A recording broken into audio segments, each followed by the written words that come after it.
Doctor Muhammad Yunus নিজেকে এমন একজন নেতা হিসেবে প্রমাণ করেছেন, যিনি লক্ষ লক্ষ মানুষের কল্যাণের জন্য দৃষ্টিভঙ্গিকে বাস্তবিক পদক্ষেপে রূপান্তর করতে সক্ষম হয়েছে। শুধু বাংলাদেশেই নয়, বরং অন্যান্য দেশগুলোতেও। ডক্টর মুহাম্মদ ইউনূস একজন সামাজিক উদ্যোক্তা, সমাজসেবক ও নোবেল পুরস্কার বিজয়ী। তিনি ২০২৪ সালের ৮ই আগস্ট থেকে বাংলাদেশের অন্তর্বর্তীকালীন সরকারের প্রধান উপদেষ্টা হিসেবে দায়িত্ব পালন করছেন। মুহাম্মদ ইউনূস গ্রামীণ ব্যাংক গঠনের কারণ সম্পর্কে বলেছিলেন, ১৯৭৪ সালে দেশে এক দুর্ভিক্ষ দেখা দেয়। মানুষ অনাহারে মারা যাচ্ছিল এবং খাওয়ার জন্য পর্যাপ্ত খাবার পাচ্ছিল না। এটা ছিল চারপাশে দেখা এক ভয়াবহ পরিস্থিতি। অর্থনীতির মনোমুগ্ধকর তথ্য পড়াই সেখানে সেটির অভিজ্ঞতা ছিল ভয়াবহ।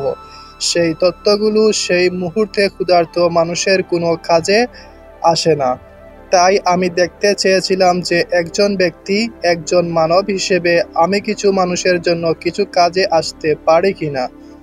১৯৭৮ সাল থেকে ২০২১ সাল পর্যন্ত ডক্টর মুহাম্মদ ইউনূস জাতীয় ও আন্তর্জাতিক সহ প্রায় ১৪৫টি পুরস্কার অর্জন করেছিলেন।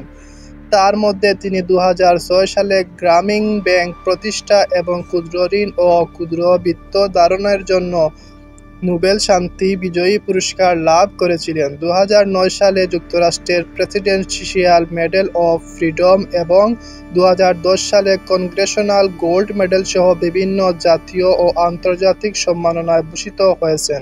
২০১২ সালে তিনি স্কটল্যান্ডের গ্লাসগো ক্যালেডোনিয়ান বিশ্ববিদ্যালয়ের আচার্য হন এবং ২০১৮ সাল পর্যন্ত এই পদে অধিষ্ঠিত ছিলেন।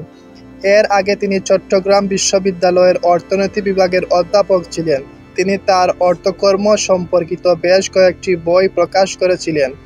তিনি গ্রামীণ আমেরিকা এবং গ্রামীণ ফাউন্ডেশনের প্রতিষ্ঠাতা বোর্ড সদস্য, যা ক্ষুদ্র ঋণকে সহায়তা করে থাকে। তিনি ১৯৯৮ সাল থেকে ২০২১ সাল পর্যন্ত জাতিসংঘ ফাউন্ডেশনের পরিচালনা পরিষদেও দায়িত্ব পালন করেন। আজকের ভিডিওতে ডক্টর ইউনূস সম্পর্কে আপনার কোনো মতামত থাকলে কমেন্ট বক্সে আপনি জানিয়ে দিতে পারেন।